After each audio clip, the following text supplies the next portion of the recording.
Thank you. Tonight is going to be a strange twist on homesteading because, you know, I'm not 100 plus years old, but I am getting up there.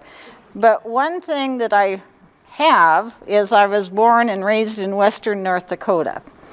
And even today, people think we're a little bit backwards. My husband, when we go out there, he says, your speech changes, your mannerisms change, so we live in a whole world on our own. But the main thing, of course, is the Badlands. And that stopped a lot of the things that people take for granted, like electricity, running water, indoor plumbing, all of that. So when you think about that, in a lot of ways, we lived like the homesteaders, lived like the people who came here first for land. Anybody recognize this picture? It's Sentinel Butte. That's exactly where it is. And a lot of my life until I moved to this area revolved around the big structures that are in the Badlands. And so I'm going to take you to those places tonight and explain a few things. In 1862, Abraham Lincoln was busy. He was fighting a war, he was strategizing, but he was also doing other things to bring the infrastructure of the country into being. And in 1862, he signed 2 acts that made possible homesteading in North Dakota. The Homestead Act of 1862 was for the first transcontinental railroad, which we now know as the Union Pacific.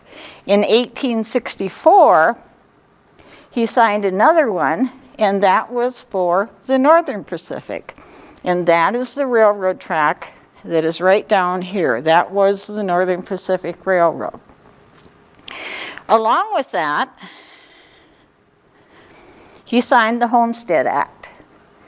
And the Homestead Act is what brought most of our people to this area. How many are first generation North Dakotans? Second generation North Dakotans? Third generation North Dakotans? Fourth generation North Dakotans? Fifth generation North Dakotans? Sixth generation? No? We've gone beyond it? Okay. So in 1862, the Homestead Act, along with the railroad, worked together so that Dakota Territory sprang into being. The railroads were given almost a third of the land in what is now North Dakota. We were a territory, and the act said that they could have every other section of land along the railroad 20 miles in each direction. So you're looking at 40 miles with the railroad owning every other section. That's a lot of land. And they were given this as an incentive so they could sell it and put the money into building the railroad. East of the Missouri, they sold the land for $2.40. Excuse me, I said it wrong. West of the Missouri. I've got my directions wrong. East, it was $4. So that, of course, is because of the prime land, such as the Red River Valley and things. So $2.40 versus $4 with that distinction. So the people came. And some of those people were my people. My great-grandfather, Henry Franzen, came from Sioux Falls, South Dakota. They got a train. There were 7 families. He owned 380 acres of land and 50 horses in Sioux Falls, and bought, sold, and trade. So he was a fairly wealthy man when they came. 7 families came. They put up the house that you can see down below. It doesn't look like a traditional homestead shack in any way, shape, or form. But what he did was he bought the land from the railroad, and then he sold it to the people who were coming in. Even though we're talking about homestead acts in the early 1860s, we really did not have homesteading in the western part of the state until beginning in the late 1880s. Sentinel Butte, for example, was not settled until 1902, so it was very late before they actually started homesteading out there. Great-grandpa and grandma came in 1906, and he set up his shop in Sentinel Butte and sold a lot of land to a lot of people who were coming in. My mother told me that if he had not been an alcoholic, he gained and lost 2 fortunes. So unfortunately, I don't have it. Would be nice, but it didn't come through. The house that you see, the 7 families lived in there for the first winter that they were here. It's still there. You can go out and you can look at it. If you go a mile south of the town of Sentinel Butte and 4 miles east, it sits kind of cozy, you've seen it, Sylvia, in a nook. Very, very comfortable. They made the house so that each family could have a room to themselves. So they weren't in each other's hair all the time, except they had a common kitchen and dining room. The next ones that came were my grandparents on my father's side, Oscar and Minnie Reidenhauer. And they came from Illinois. They had 5 children when they came. My dad was born the year before they came to North Dakota, but the rest of his siblings from him on down were born in North Dakota. And then also you see Vic and Jessie Klein over there with one of her sisters. Her sister is in the middle between is on the, would be your left-hand side, and then grandma. As you can see, she was 6 foot tall.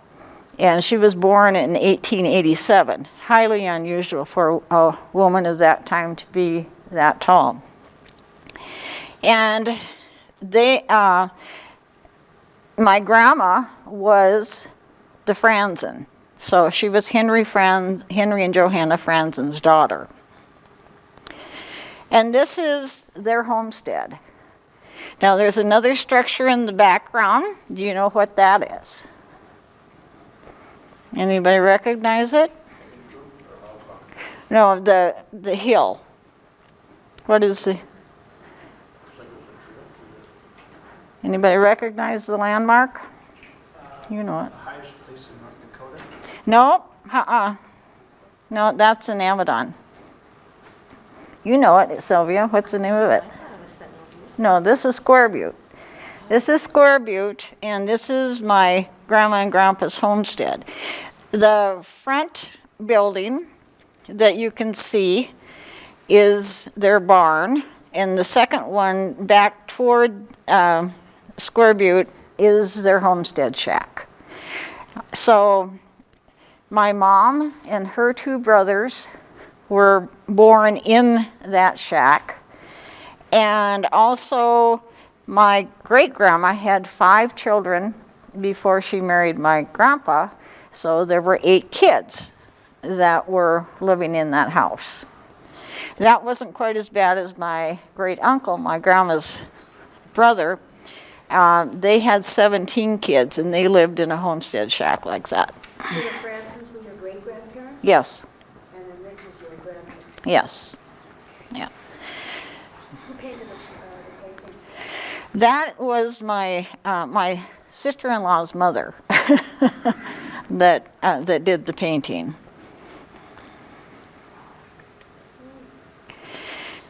Okay, this one's identified because I didn't think anybody would recognize this. After Mom and Dad were married, they moved to, this is in Webull County, Montana, but it's right across the line from North Dakota.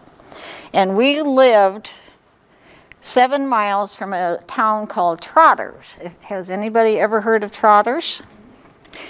When I was a kid, there was a church there. There was a gas station / post office, and the town had a one-man population. The postmaster lived there. So it already was very much, well, you still go today. The church is still standing there. There hasn't been services for a long time, but it is open, and if people need shelter from a storm or something, they can go in there. We were in there last summer, and it's immaculate. People have not vandalized it. People have not left trash. It's just like you'd step in, and it looks like it did when I was a kid and we had services there. So thank heavens that people are that considerate. Blue Mountain was what we could see from our house when we lived in Trotters. This is the house in Trotters. This is my oldest brother, Jim, that you can see with his horse. This house is also still standing. This is a tribute to asbestos, because I think the only thing that is holding this house up is the asbestos siding. If you go in, the floors are very rocky and creaky, but in there you will not find a sink, you will not find running water of any kind, you will not find electricity of any kind, you will not find any kind of the amenities that we take for example, because they simply were not there. Everything, if you wanted running water, you ran and got it. We did have a well, but there was also a creek there. We played in the creek a lot, and the cows drank out of it, so you really wasn't something that you wanted to drink terribly much. As you can see, the house was not terribly big. There were 6 of us kids, so there were 8 that lived in the house. All of us kids were upstairs, and it was nice and cozy. Coal was the fuel that we used, and it could get really cold when after, Dad banked the fire and everybody went to bed. Fortunately, I was the youngest girl, so I got to sleep in the middle. And so I probably fared better than the other ones. This is my parents when we were living in Trotters. It's amazing to me to see them as young as this. It's kind of really different. But Dad was on his own from the time that he graduated from 8th grade. Mom was, I would say that she probably was the best shot I have ever seen. She was just absolutely amazing on horse and off the horse. They had neighbors that they feuded with and traded shots with, so you had to be careful that you really didn't hit anybody. I think that's probably what helped a lot of it. And of course, she was used to hard work, and so it was always extremely hard work. You can see a little bit of the interior of the house. nothing matching. Everything was catch as catch can. This is my dad and my little brother Gary. He's a little over a year younger than I am. We're the two youngest.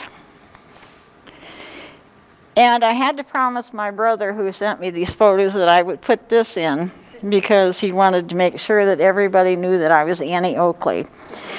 That's my oldest brother, Jim. And that's his hat I have on. I would always steal his guns.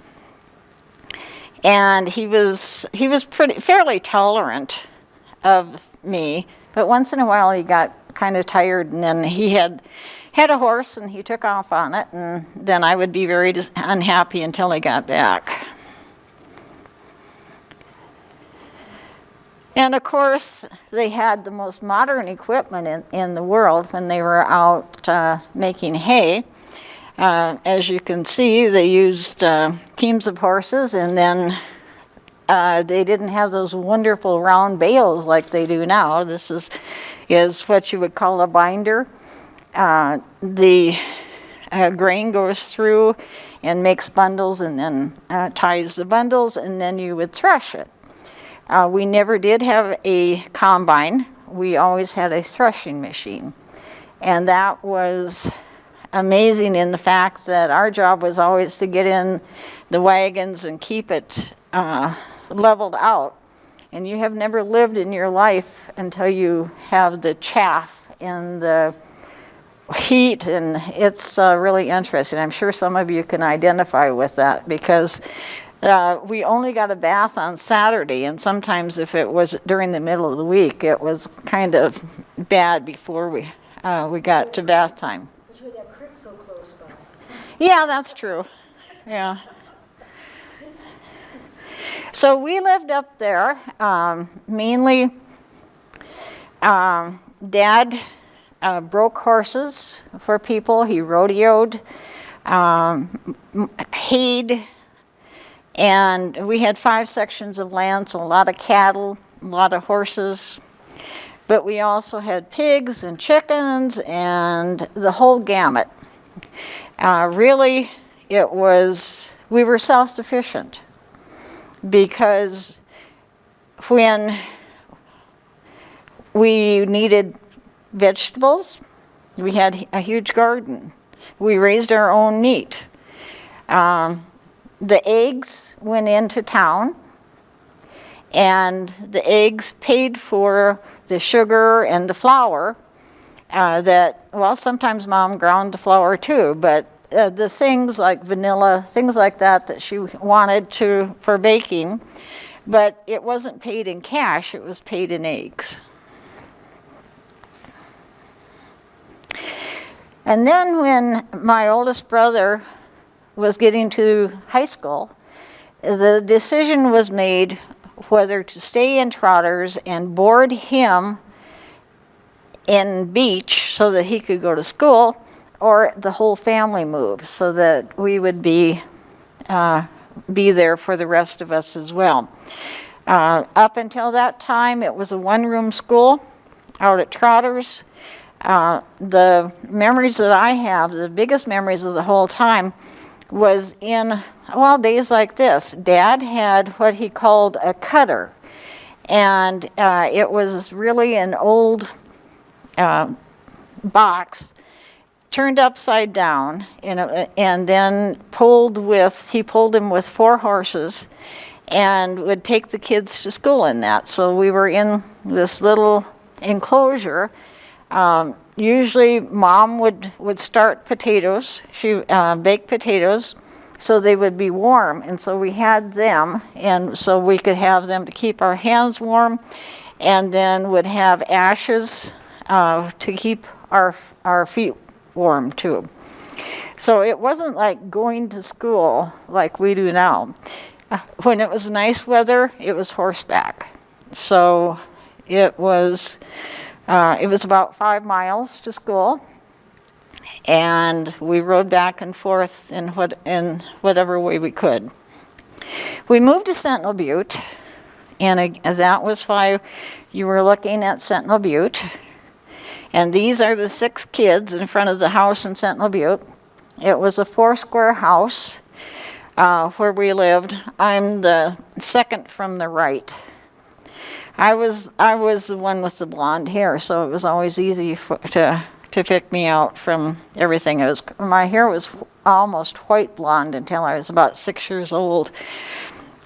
And this was a 4-square house with living room, dining room, mom and dad's bedroom and kitchen, and then 2 rooms upstairs, one for the boys and one for the girls. Again, it was coal. So Dad would go down on the banks of the Little Missouri with a little bit of dynamite and would bring coal home. Somehow or another at Christmas time there usually was a cedar tree that popped up on top of it, but don't tell the park people at all or anything. But the coal came home. We had a coal house, and if we wanted any kind of heat in the house, you went out to the coal shed, got coal. We learned how to make a fire in the coal shed by the time we could level with it, because that was the only way. Can you imagine the fire marshal now? If you would think about little kids starting fires like that on their own, they would just absolutely have a fit, probably put my mom and dad in jail. But that was the way it worked. Was that the first day of school? Yeah. Okay. We had no running water. When we moved there, we had no electricity. On the right-hand side, you can see where we went to the bathroom. We were fortunate. We had a 2-holer. We had one hole that was fairly small, one that was larger. There was a shelf up above where the catalogs were, so it could serve a 2-fold purpose. So while you were sitting there in the reading room, you could read catalogs, and then they were extremely useful. The other building that you can see right beside that is actually the original homestead shack. And again, that was asbestos. We used it as a playhouse, except that when we lambed, we had a guy who was born and raised in Germany and came over here, and he would come out and help with the lambing, and he would live in there. But he put up with our different, we used a lot of dirt, to put it that way. Made all kinds of cakes and things like that. And I guess the reason this was taken was to show off the kittens, but it does show. You can see also by the house on the left-hand side, we did have propane for cooking. And so we had a cook stove, which was coal and heating, and then we also had the propane stove. This was very important on wash day. Wash day was always Saturday. And so we would start the morning off with washing. Then we would clean the house. There was a procedure, and end the day with everybody taking a bath. But wash day actually started on Friday night because we had to heat all the water. So we would bring pails of water from the well, and then we would fill a wash tub in a boiler, and they would be put on the stoves. And that night we liked Friday night because during the night Mom and Dad would get up and they would keep the fire going. So it was actually above freezing upstairs.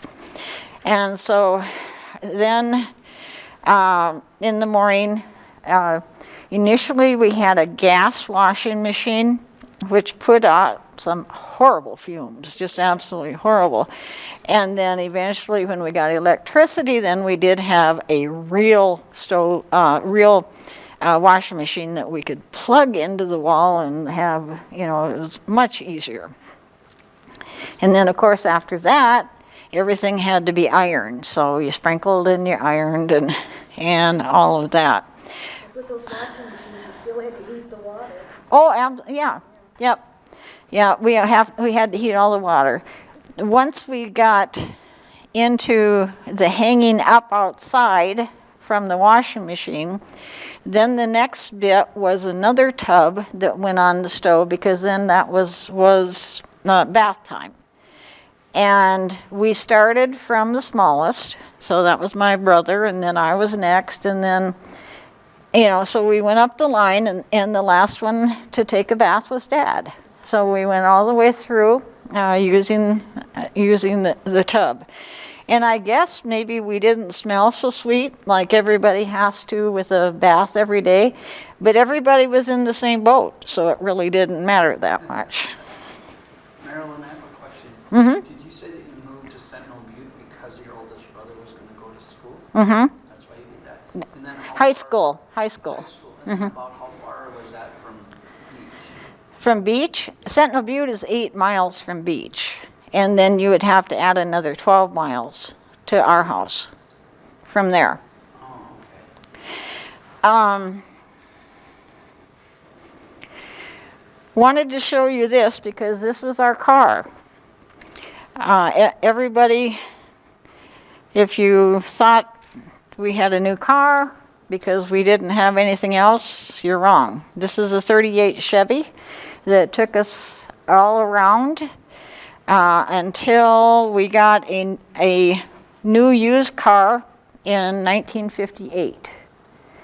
So all of us, this picture was actually taken in Illinois when we went back to visit Dad's relatives.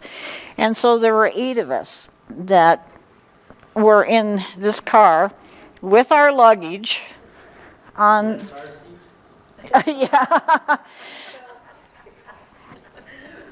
So no, I don't think so. And again, I've got the looking down with the light hair there. Topless photograph, is it topless? Yeah.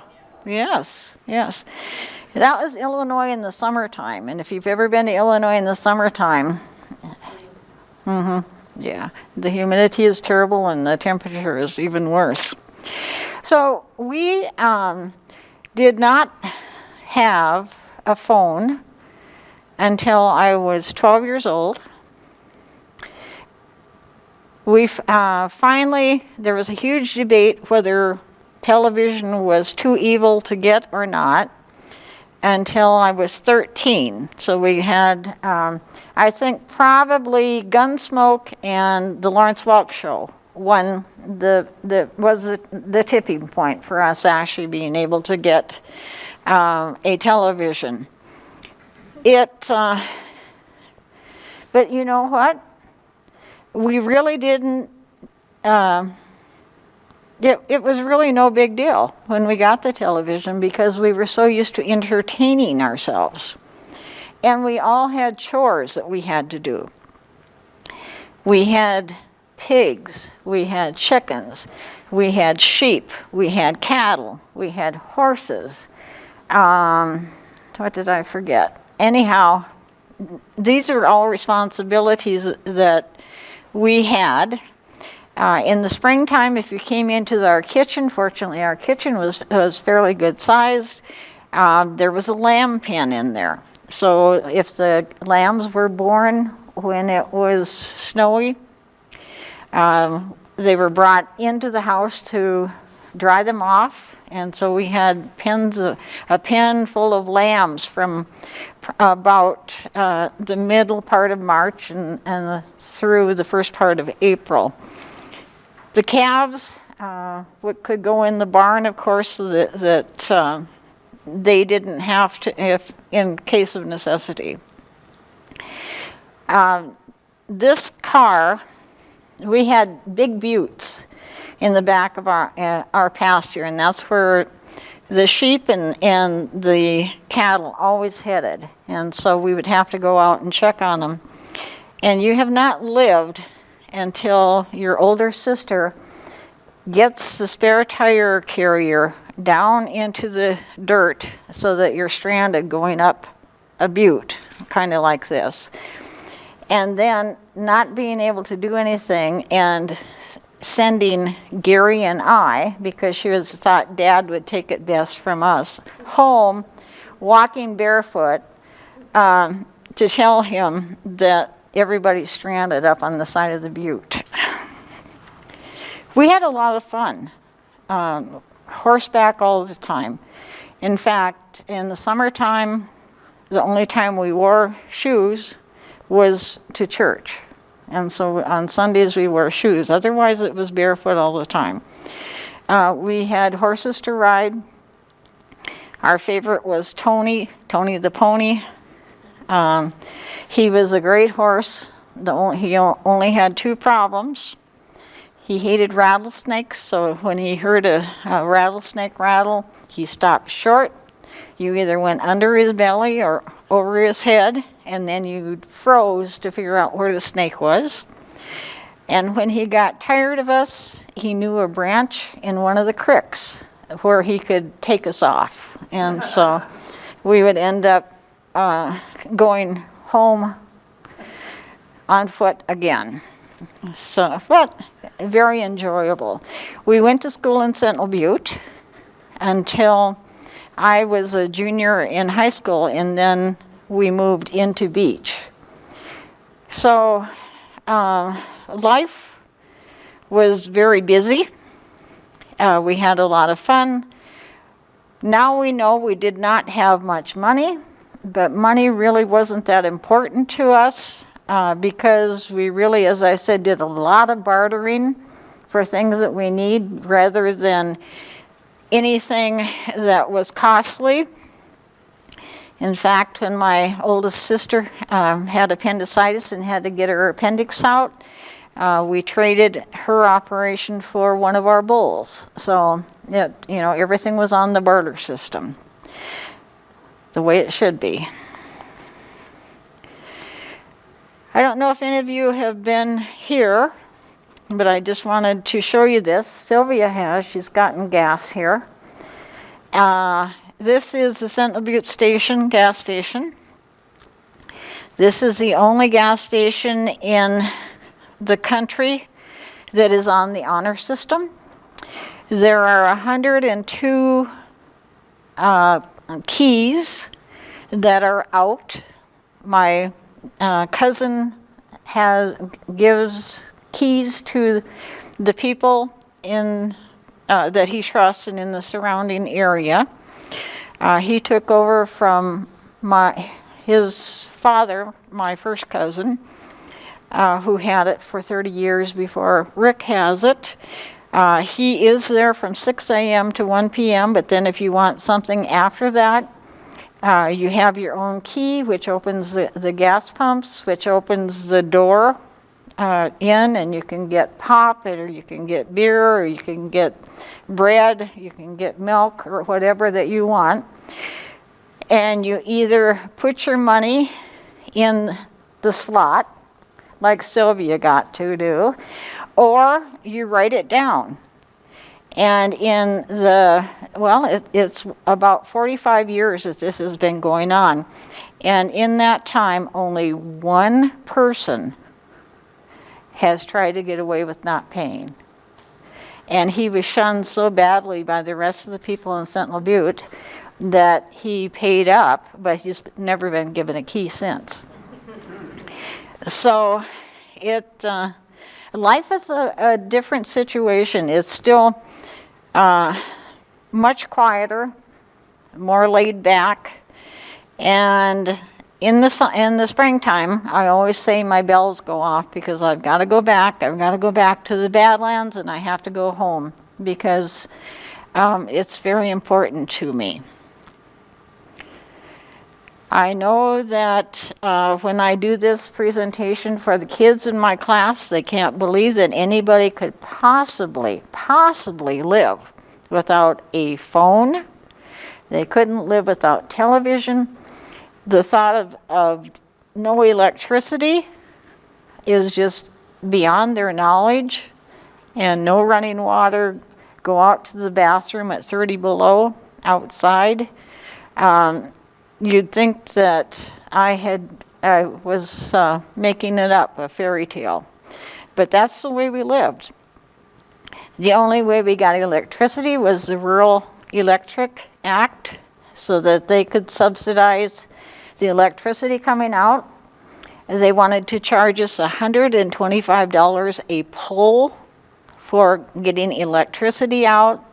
You do the math, how many poles that would take to get out that far. And there simply wasn't any way that anybody could afford to have it. So we all lived the same. And everybody was the same. We were, no matter how much money you had or how much you didn't, we were all in it together, and we all did the same thing. And that's what brought the homesteaders through too. They had their neighbors, they had their families, and they pulled together. A lot of them didn't make it because they weren't strong enough. But believe me, with you guys out here on a night like this, you can see how strong and how tough North Dakotans have been since homesteading days. And we still are, and we still thrive. Thank you.